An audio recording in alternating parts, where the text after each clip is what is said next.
This is our first video on quadratics, and we're going to talk about the forms of a quadratic equation.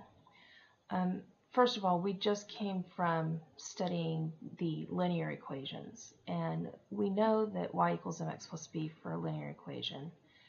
And if I've got y equals 3x plus 4, is it possible that I could write that a different way? If I look at y equals 4 plus 3x, it's basically the same thing. The 4 is still the y-intercept and the 3 is still the slope.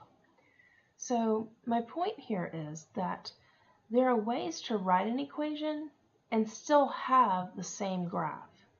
This equation, y equals 4 plus 3x, is still the same line. So as we start looking at quadratics, we're going to see the same thing. Okay, so here are three forms. We have vertex form, standard form, and intercept form. Are they the same?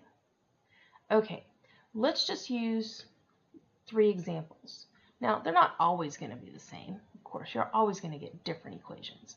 However, in this case, I'm going to show you the same graph using three different forms of the equation. Now in this first one, you've seen x minus 3 squared minus 1. But if we multiply that out, we would get x squared minus 3x plus 9 minus 1, which would give us x squared minus 6x plus 8. This is actually standard form, x squared minus 6x plus 8. So by multiplying out the vertex form, I now have standard form. Same equation, same graph. Now let's look at another equation. Y equals x minus 2 with parentheses times x minus 4. If I multiply that out, I get x squared minus 4x minus 2x plus 8. When I simplify that, that makes x squared minus 6x plus 8. Notice that that is the same as standard form. All three of these equations are the same graph.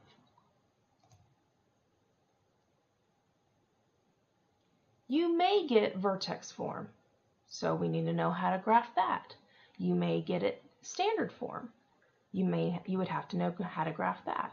And then you would get intercept form. And you're going to have to know how to graph that. So in the next videos, we're going to go over how to graph, or the steps for graphing, each one of these different formats of the equation.